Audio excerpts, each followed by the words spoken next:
Hello everyone, কী অবস্থা সবার? আশা করি সবাই বেশ ভালো আছো। তো আবারও একটা ভিডিও নিয়ে আসলাম ডিফারেন্সিয়েশনের। এই ভিডিওর টপিকটা হচ্ছে application of sandwich theorem.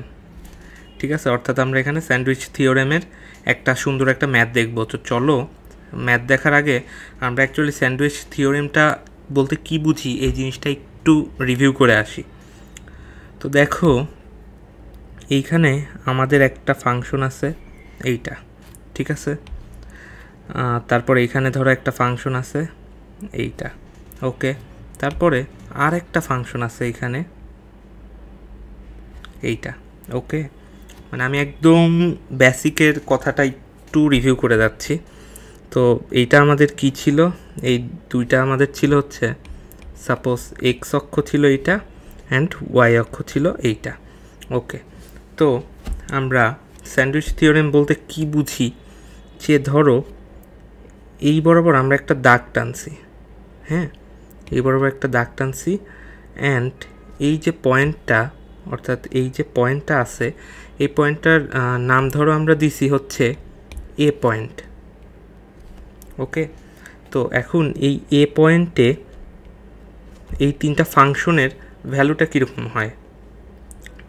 Suppose এইটাকে আমরা ধরতেছি এইচ অফ এক্স, এইটাকে ধরতেছি আমরা এফ অফ এক্স, ঠিক আছে, অ্যান্ড এইটাকে আমরা ফাইনালি জি অফ এক্স ধরতেছি। আমরা মেনলি এফ অফ এক্সের ভ্যালুটাই বের করব, ওকে।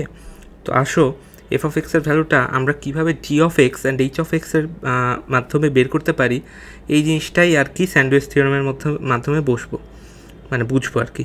তো আসো, এখানে আমরা কি দেখতে পারতেছি কি, যে জি অফ এক্স সবার নিচে, তার উপরে এফ অফ এক্স, তারপরে এইচ অফ এক্স, অর্থাৎ বোঝা যাচ্ছে যে এ বিন্দুতে জি অফ এক্সের ভ্যালুটা সবচেয়ে কম, এফ অফ এক্সের ভ্যালুটা তারপরে, অ্যান্ড এইচ অফ এক্সের ভ্যালুটা তার সবার উপরে, ওকে। তো এই জিনিসটা আমরা একটু সিরিয়াল ওয়াইজ যদি লিখতাম তাহলে এরকম হইতো যে জি অফ এক্সের থেকে বড় এফ অফ এক্স, তার থেকে বড় এইচ অফ এক্স, তাই না?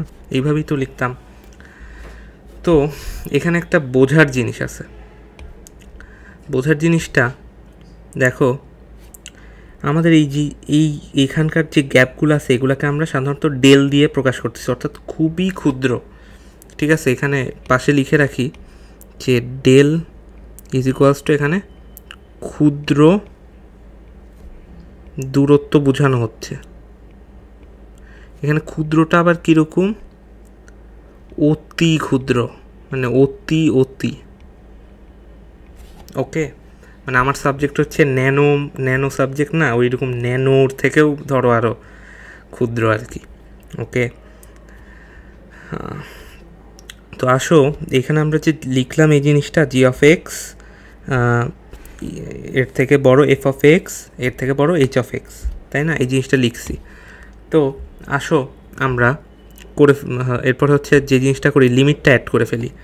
দেখো, লিমিট অ্যাড করলেও কিন্তু জিনিসটা সেম থাকবে, অর্থাৎ এক্স টেন্স টু এ, অর্থাৎ এই যে এ বিন্দুটাতে এই তিনটা ফাংশনের যে ভ্যালুটা, এইটাও তো এইরকম মানে শর্তটাই মেনে চলবে, তাই না? এই জিনিসটা কিন্তু আমরা বুঝি। তারপর দেখো, x tends to A F of x, তার থেকে বড় কি, limit x tends to A H of x. এই জিনিসটা কিন্তু আমরা ইজিলি বুঝতেছি যে লিমিট অ্যাড করলেও এই এ পয়েন্টে এই তিনটা ফাংশনের যে ভ্যালুটা আছে সেই তিনটা ভ্যালুর আচরণ এরকমই হবে। অ্যান্ড এই ডেল থাকার অর্থ কি, এদেরকে তো আমরা অনেক জুম করে আঁকাইছি যে অনেক বড় ডিস্টেন্স মনে হচ্ছে, অ্যাকচুয়ালিতে এরা একজন আরেকজনের উপরে আছে, কাইন্ড অফ এরকম আছে যে মাঝখানে এই যে এফ অফ এক্সের উপর দিয়ে আছে ধরো এই যে, তারপর নিচে আছে হচ্ছে জি অফ এক্স, এরকম, ঠিক আছে। খুবই মানে কাছাকাছি, একজন আরেকজনের গায়ের উপর দিয়ে আছে, এরকম একটা অবস্থা, তাই না? তো আমরা এই জন্য কী লিখতে পারি, দেখো, যে limit x tends to A G of x খুবই কাছাকাছি, অর্থাৎ আমরা সমান প্রায় দিয়েই দিতে পারি, তাই না? সমানই তো প্রায়। তারপর আবার x tends to A F of x,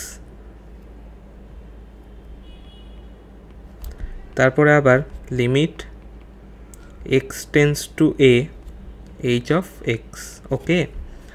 তো এইভাবেই আর কি আমরা সাধারণত আর কি স্যান্ডউইচ থিওরেমটাকে বোঝায় থাকি, অ্যান্ড এটা খুবই ইজি ওয়ে একটা মানে থিওরেম বোঝার জন্য। তো এখন আমরা মেইন কথা হচ্ছে ভাই স্যান্ডউইচ থিওরেম আমরা কোন কোন জায়গায় ইউজ করবো, এটা বুঝবো কেমনে? এইটা বুঝার সব থেকে বড় ওয়েটা হচ্ছে নর্মালি দেখো, নর্মালি ট্রাইগোনোমেট্রিক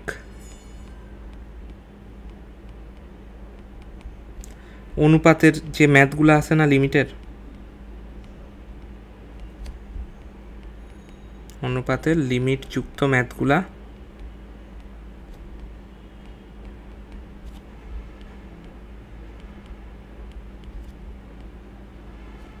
এই নিয়মে করা হয়ে থাকে, মানে এই নিয়মে সহজে করা যায়, ইজিলি করা যায়।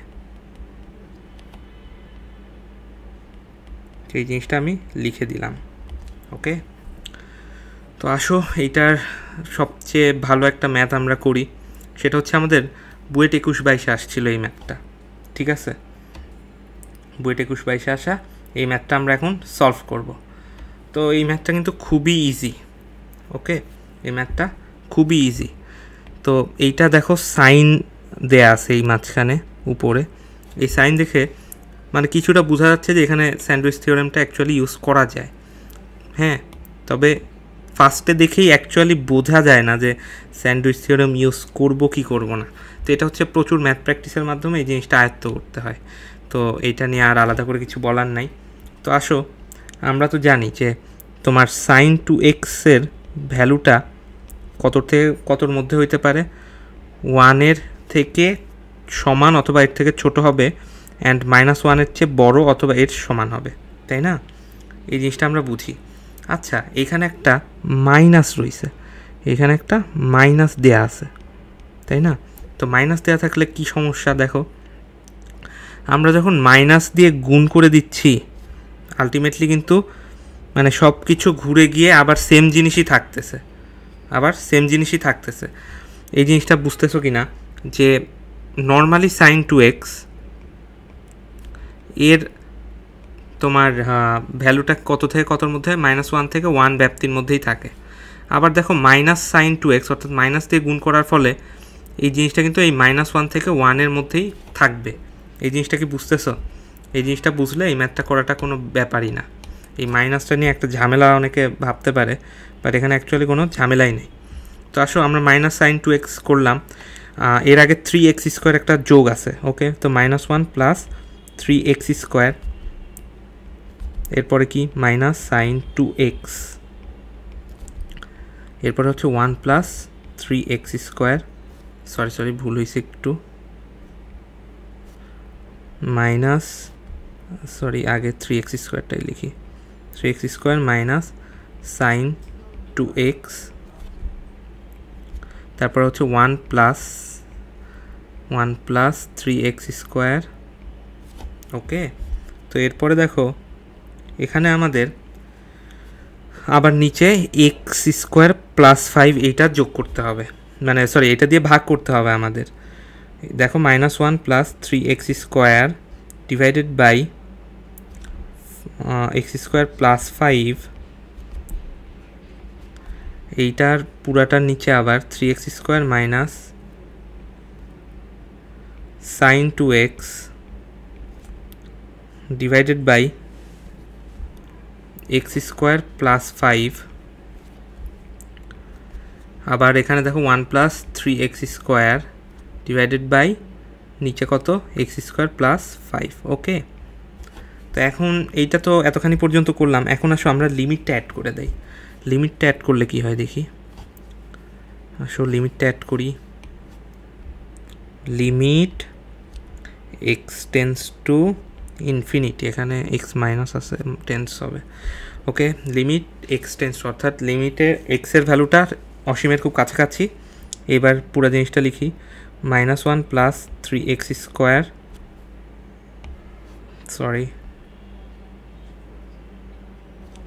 x² plus 5,